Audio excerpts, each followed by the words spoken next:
ಅಬಕಾರಿ ಇಲಾಖೆಯಲ್ಲಿ ಮದ್ಯದಂಗಡಿಗಳ ಪರವಾನಗಿ ನೀಡಲು ನಡೆದಿರುವ ಭ್ರಷ್ಟಾಚಾರದ ಹಿನ್ನೆಲೆಯಲ್ಲಿ ನೈತಿಕ ಹೊಣೆ ಹೊತ್ತು ಅಬಕಾರಿ ಸಚಿವರು ರಾಜೀನಾಮೆ ನೀಡಬೇಕು ಎಂದು ಆಗ್ರಹಿಸಿ ವಿಧಾನಸಭೆಯಲ್ಲಿ ಬಿಜೆಪಿ ಶಾಸಕರು ಆಗ್ರಹಿಸಿದ ಘಟನೆ ನಡೆಯಿತು.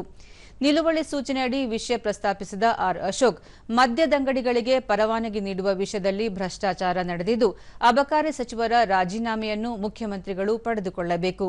ಜೊತೆಗೆ ಈ ಸಂಬಂಧ ವಿಸ್ತೃತ ಚರ್ಚೆಗೆ ಸದನದಲ್ಲಿ ಅವಕಾಶ ಮಾಡಿಕೊಡಬೇಕು ಎಂದು ಒತ್ತಾಯಿಸಿದರು. ಅಬಕಾರಿ ಇಲಾಖೆಯಲ್ಲಿ ಸರಿಸುಮಾರು 4 ಕೋಟಿ ರೂಪಾಯಿ ಭ್ರಷ್ಟಾಚಾರ ಆರೋಪ ಕೇಳಿಬಂದಿದೆ. ಇದೊಂದು ದೊಡ್ಡ ಹಗರಣವಾಗಿದೆ. ಲೋಕಾಯುಕ್ತದಲ್ಲಿ ದೂರು ದಾಖಲಾಗಿದೆ. ಈ ಹಿನ್ನೆಲೆಯಲ್ಲಿ ಸಂಬಂಧಿಸಿದ ಸಚಿವರು ತಮ್ಮ ಸ್ಥಾನಕ್ಕೆ ರಾಜೀನಾಮೆ ನೀಡಬೇಕು ಎಂದು ಹೇಳಿದರು. ವಿರೋಧ ಪಕ್ಷಗಳ ಸದಸ್ಯರು ಧರಣಿ ಮುಂದುವರೆಸಿದರು. ಗದ್ದಲದ ಹಿನ್ನೆಲೆಯಲ್ಲಿ ಧ್ವನಿ ಅಸ್ಪಷ್ಟವಾಗಿತ್ತು. ವಿಧಾನಸಭಾಧ್ಯಕ್ಷರು ಧರಣಿಯನ್ನು ಕೈಬಿಡುವಂತೆ ಪದೇ ಪದೇ ಮಾಡಿದ ಮನವಿಗೆ ಸದಸ್ಯರು ಸ್ಪಂದಿಸದ ಹಿನ್ನೆಲೆಯಲ್ಲಿ ಕಲಾಪವನ್ನು ಮುಂದೂಡಿದರು.